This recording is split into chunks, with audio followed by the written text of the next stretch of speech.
Hello student, आज के class में हम लोग एलॉय के बारे में पढ़ेंगे। पिछले क्लास में मेटल के बारे में पढ़े थे और आज एलॉय। तो एलॉय क्या होता है? एलॉय जो होता है, alloy are homogeneous mixture of two और मोर मेटल्स। तो दो या दो से अधिक मेटल्स के होमोजीनियस मिक्सचर को क्या बोलते हैं? होमोजीनियस मिक्सचर को बोलते हैं एलॉय। तो एलॉय का हिंदी यहाँ पर लिख देते हैं। एलॉय का हिंदी होता है मिश्र धातु। क्या बोल रहे हैं? मिश्र धातु। तो एलॉय का मतलब क्या हो गया? एलॉय का मतलब हो गया मिश्र धातु। अब डेफिनेशन से भी क्लियर है कि एलॉय क्या है? होमोजीनियस मिक्सचर है। मिक्सचर माने मिश्र। और किसका मिश्रण है ये? मेटल्स का। दो या दो से अधिक धातुओं को मिक्स करके जो हमको मिक्सचर बनता है वो उसको बोलते हैं हम एलॉय।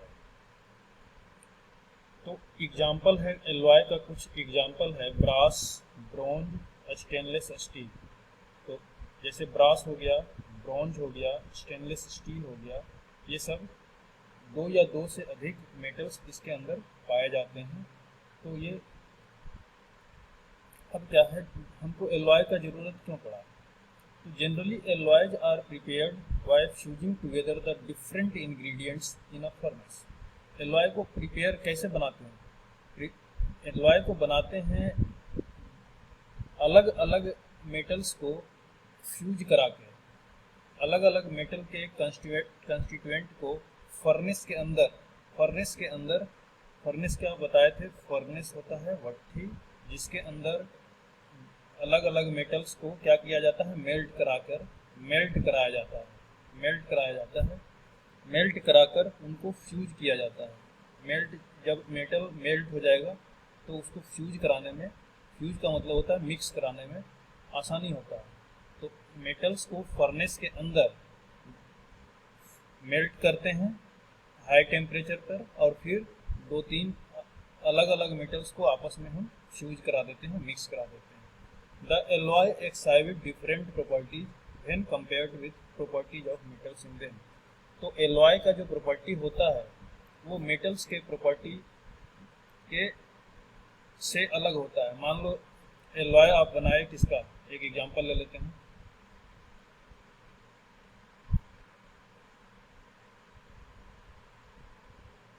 स्टेनलेस स्टील का एलॉय आप बनाते हो।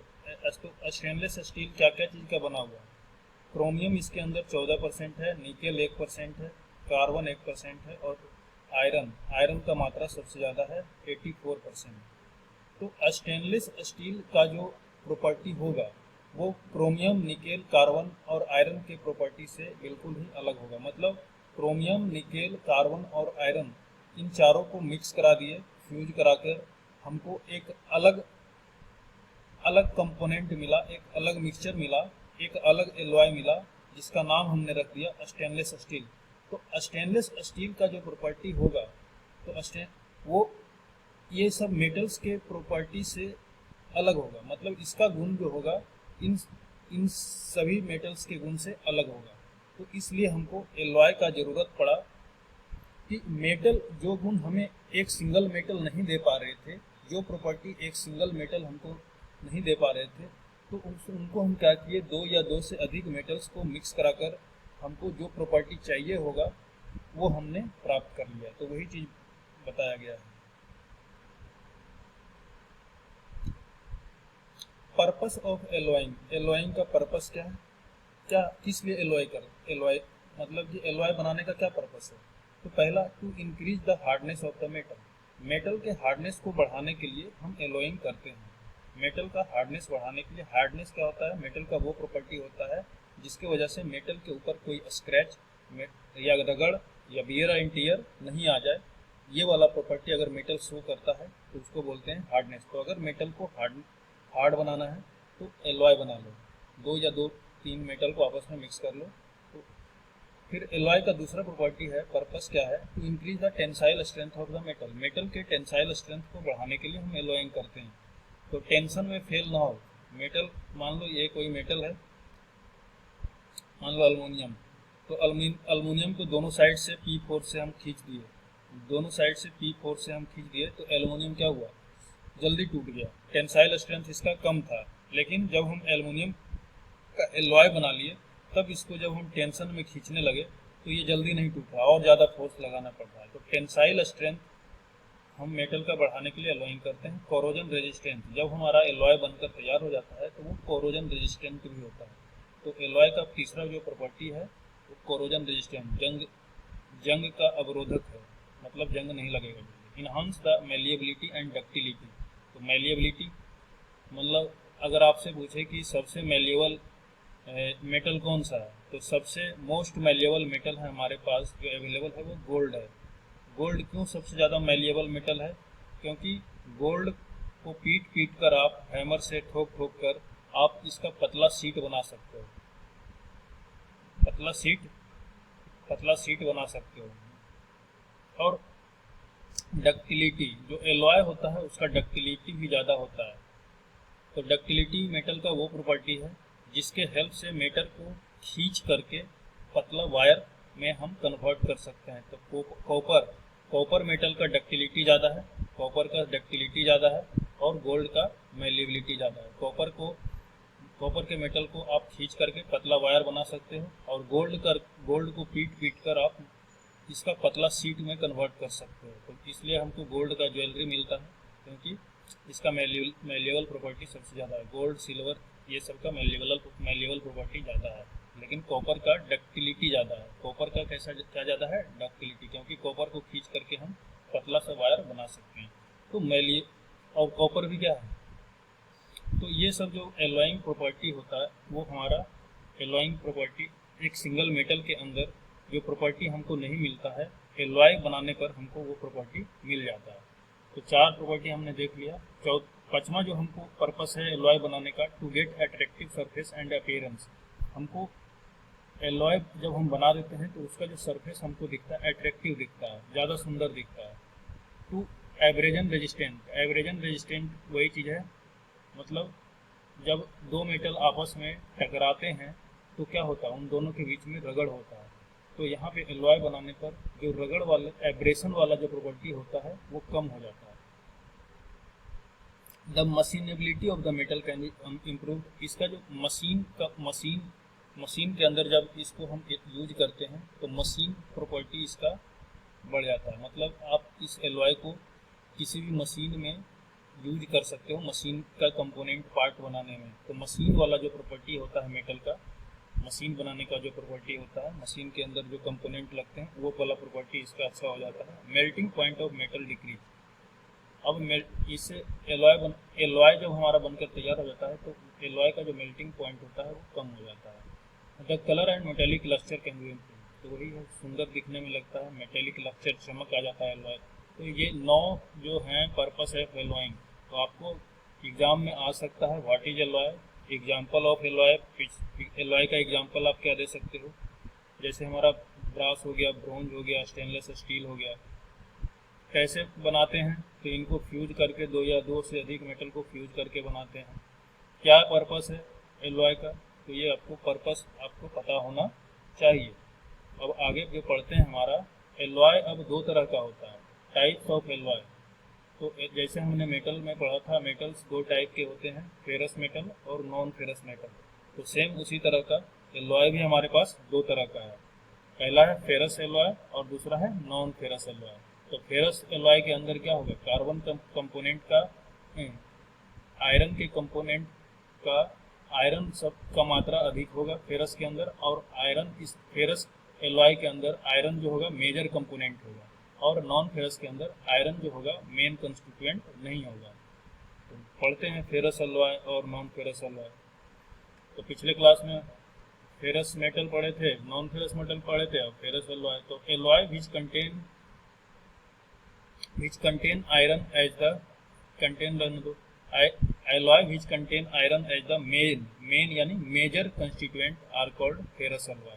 तो वैसा एलॉय जिसके अंदर आयरन का मात्रा मेजर में रहता है, आयरन का मात्रा अधिक होता है, उसको बोलते हैं फेरस एलॉय। फेरस एलॉय का एग्जांपल है स्टेनलेस स्टील, क्रोमियम स्टील और वेनेडियम स्टील।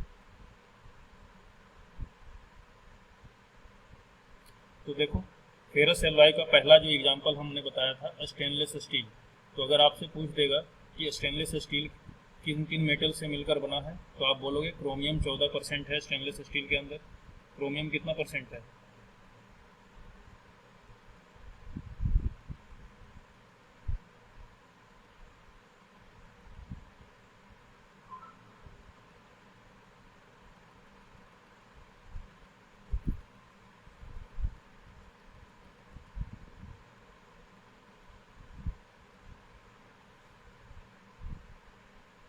तो सबसे बोलोगे जो स्टेनलेस स्टील होता है वो स्टेनलेस स्टील फेरस एलॉय का एग्जांपल है, और फेरस एलॉय के अंदर आयरन का जो कंस्टिट्यूएंट होता है सबसे ज़्यादा होता है, आयरन का मात्रा। तो आप देख सकते हो कि स्टेनलेस स्टील फेरस एलॉय है, इसमें आयरन का मात्रा सबसे अधिक है।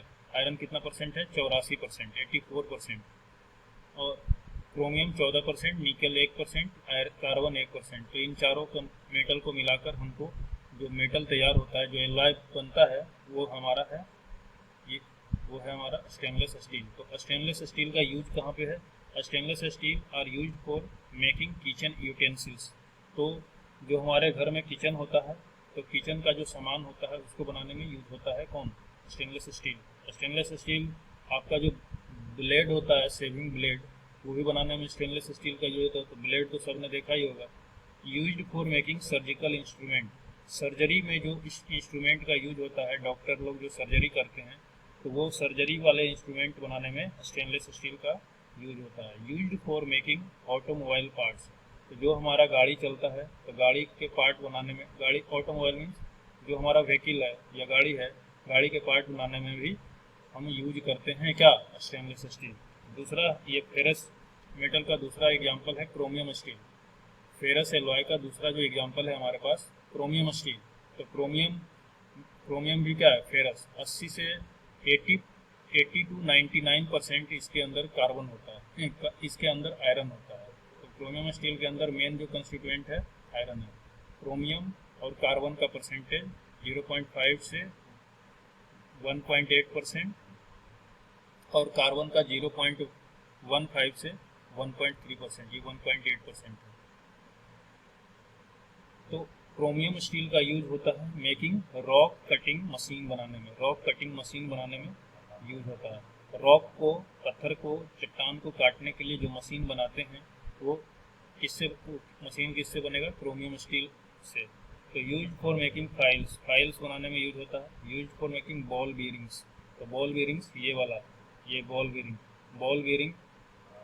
बॉल बीयरिंग्स की हेल्प से हम क्या बनाते हैं? चक्का उक्का बनाते हैं, व्हील वूल बनाते हैं। तो बॉल बीयरिंग बनाने में यूज होता है। Use for making connecting rod.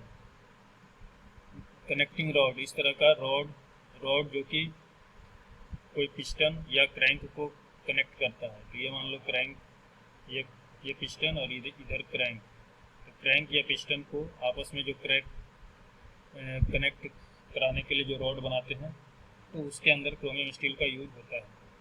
Vanadium steel, अब तीसरा जो एग्जांपल है फेरस मेटल का, वो है वैनेडियम स्टील। तो वैनेडियम में भी कार्बन सबसे ज़्यादा आयरन सबसे ज़्यादा होगा।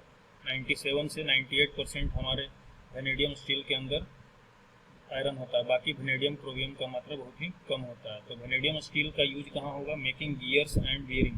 गियर बनाने में, गाड़ी का गियर और बियरिंग, गियर और बियरिंग बनाने में यूज होता है वैनेडियम स्टील। मेकिंग एक्सल दो व्हील को आपस में जो कनेक्ट करता है, उसको क्या बोलते हैं? एक्सल बोलते हैं।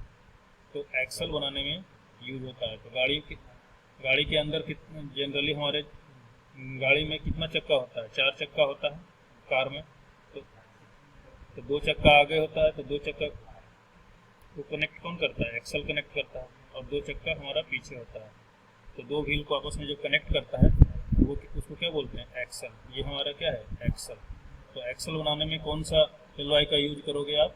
वैनेडियम स्टील का यूज करोगे। गियर्स एंड बियरिंग और use for making spring and piston. तो स्प्रिंग तो सब देखा ही होगा, इस तरह का स्प्रिंग होता है। तो स्प्रिंग और पिस्टन बनाने में यूज होता है। और पिस्टन का काम क्या है? कोई भी सिलेंडर है, सिलेंडर का जो ढक्कन होता है उसको क्या बोलते हैं? पिस्टन। तो पिस्टन बनाने में हम यूज करते हैं क्या? Vanadium steel. आगे आता है हमारा non ferrous alloy. Non ferrous alloy तो वैसा alloy which do not contain iron as the main constituent, जिसके अंदर आयरन मेजर कंस्टिट्यूएंट नहीं होता है, उस तरह के एलॉय को कहते हैं नॉन फेरस एलॉय। और नॉन फेरस एलॉय का कुछ एग्जांपल है nichrome, Dutch metal, German silver, gun metal and duralumin. तो नाइक्रोम, तो नॉन फेरस मेटल का, नॉन फेरस एलॉय का पहला जो एग्जांपल है नाइक्रोम। तो देखो नाइक्रोम के अंदर सबसे ज़्यादा मात्रा किसका है, निकेल है 60% और आयरन है 26%। तो सबसे ज़्यादा आयरन, मतलब आयरन का जो परसेंटेज है बहुत ही कम है, तो ये किसका एग्जांपल हो गया, नॉन फेरस। फेरस मतलब आयरन, तो नॉन फेरस मतलब आयरन का मात्रा कम है इसके अंदर, निकेल का मात्रा सबसे ज़्यादा है। क्रोमियम 12% और मैग्नीज जीरो, मैग्नीज है यहाँ 2%। तो नाइक्रोम, अब नाइक्रोम एलॉय को यूज कहाँ करते हैं, मेकिंग रेजिस्टेंस कॉयल बनाने में, रेजिस्टेंस कॉयल बनाने में। तो रेजिस्टेंस कॉयल मतलब वैसा कॉयल जो कि करंट के फ्लो को रोकता हो, तो उस तरह का जो कॉयल बनेगा उसको क्या बोलेंगे, resistance coil. Used for making heating elements, heating elements बनाने में। हीटिंग एलिमेंट्स मतलब जो हमारे घरों के अंदर जो माइक्रोवेव वगैरह होता है, तो उसके हीटिंग एलिमेंट्स को बनाने में यूज करते हैं हम नाइक्रोम। तो यानी कि स्टोव, स्टोव बनाने में हीटिंग एलिमेंट कौन है, स्टोव, स्टोव है, घर में यूज करते हैं हम खाना बनाने में। Electric iron, electric iron, water heater, पानी गर्म करने वाला हीटर एंड टोस्टर। तो ये सब के कंपोनेंट जो बनते हैं वो नाइक्रोम के बनते हैं, तो आपको याद रखना पड़ेगा, पूछ सकता है एग्जाम में। डच मेटल, तो नॉन फेरस एग्जाम्पल का जो दूसरा, नॉन फेरस एलॉय का जो दूसरा एग्जांपल है वो डच मेटल है। तो डच मेटल के अंदर कॉपर 80% है और जिंक 20% है, आयरन है ही नहीं। तो सही से बात है, नॉन फेरस मेटल है, आयरन नहीं है, तो अच्छी बात है। Used for making cheap jewellery, तो डच मेटल का जो यूज किया जाता है वो सस्ता ज्वेलरी बनाने में यूज किया जाता है, सस्ता जेवर बनाने में। तो डच मेटल का जो जेवर बनता है वो थोड़ा सस्ता होता है। Used for making musical instrument, तो म्यूजिकल इंस्ट्रूमेंट बनाने में। Used for making battery cap, battery cap बनाने में, बैटरी का जो कैप होता है, ढक्कन होता है, उसको बनाने में, कवर जो होता है बैटरी का। Used for making flexible hoses, flexible hose बनाने में। तो फ्लेक्सिबल होजेज का मतलब हुआ कि वैसा होजेज जो फ्लेक्सिबल हो, जैसे हमारा मोजा हो गया या पैजामा हो गया, तो वो क्या कैसा होना चाहिए, फ्लेक्सिबल होना चाहिए, आसानी से फिट होना चाहिए। तो फ्लेक्सिबल होजेज बनाने में डच मेटल का यूज करते हैं। जर्मन सिल्वर, जर्मन सिल्वर के अंदर कॉपर 50% है, निकेल 30% होता है और जिंक 20% होता है। तो जर्मन सिल्वर का यूज करते हैं मेकिंग कॉइन, सिक्के बनाने के, सिक्का बनाने है अगर आपको, तो आप जर्मन सिल्वर का यूज करोगे। यूज फॉर मेकिंग ऑर्नामेंट्स, जो हमारा ऑर्नामेंट्स होते हैं जैसे ताजमहल, सॉरी ऑर्नामेंट्स का मतलब होता है आभूषण, ऑर्नामेंट्स का मतलब क्या होता है, आभूषण, आभूषण, आभूषण, या इसको बोल सकते हो गहने। तो आभूषण या गहने बनाने में यूज किया जाता है क्या, जर्मन सिल्वर। तो जर्मन सिल्वर का आभूषण या गहने बनते हैं। कॉइन बनाने में यूज किया जाता है, सिक्का बनाने में, और यूज फॉर डेकोरेटिव मटेरियल, वैसा मटेरियल जो देखने में अच्छा लगे। तो सिल्वर ही है, सिल्वर यानी चांदी। तो जर्मन सिल्वर का यूज गहने बनाने में, आभूषण ऑर्नामेंट्स बनाने में, डेकोरेटिव मटेरियल बनाने में, सजावट के काम में आता है, और सिक्का बनाने में यूज किया जाता है। गन मेटल का यूज, गन मेटल के अंदर, गन मेटल कैसे बनता है, गन मेटल कैसा एलॉय, कॉपर 88%, टीन 10% और जिंक 2%। तो गन मेटल का यूज होगा बेरिंग बनाने में, बेरिंग बनाने में, और कॉइन बनाने में, सिक्का बनाने में, और hydraulic fitting, hydraulic fitting, hydraulic fitting करने में, और use for foundry works, foundry works. Foundry work, foundry work उस तरह के वर्क को कहते हैं जहाँ पे ढलाई का काम होता है। जैसे लोहा को गर्म करने पर लोहा को हम कोई भी शेप प्रोवाइड कर सकते हैं, तो उस तरह का जो काम होगा वो फाउंड्री वर्क के अंदर है, आता है। और हाइड्रोलिक फिटिंग, हाइड्रोलिक फिटिंग मतलब हाइड्रोलिक का काम जहाँ भी होगा वहाँ पे ये यूज होगा।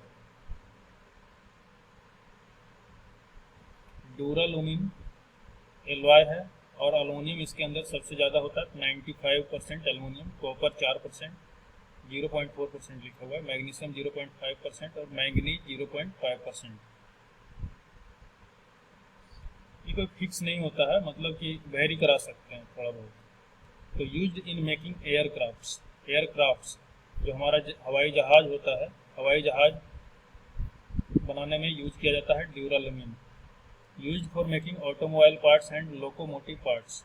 तो ऑटोमोबाइल व्हीकल जो हमारा गाड़ी होता है, ऑटोमोबाइल कार होता है, उसका पार्ट बनाने में यूज किया जाता है। या लोकोमोटिव किसको बोलते हैं? जो हमारा ट्रेन होता है, ट्रेन का जो इंजन होता है, तो इंजन को हम लोग इंजीनियरिंग में क्या बोलते हैं? लोकोमोटिव बोलते हैं। तो लोकोमोटिव का काम है हमारे डब्बा को खींचना। तो लोकोमोटिव का जो पार्ट बनता है उसमें यूज किया जाता है ड्यूरालुमिन। और used for making surgical instrument, यानी सर्जरी वगैरह करने में जो डॉक्टर इंस्ट्रूमेंट जो यूज करते हैं, वो इंस्ट्रूमेंट बनाने में ड्यूरालुमिन भी यूज होता है। और मेकिंग केबल, तो केबल तो आप जानते ही हो, घरों में भी केबल का यूज किया जाता है। तो केबल बनाने में जो केबल वायर होता है, केबल वायर, उसको बनाने में यूज किया जाता है ड्यूरालुमिन। तो थैंक यू। आज हमारा एलॉय का खत्म होता है, एलॉय आगे देखते हैं नेक्स्ट क्लास। Thank you.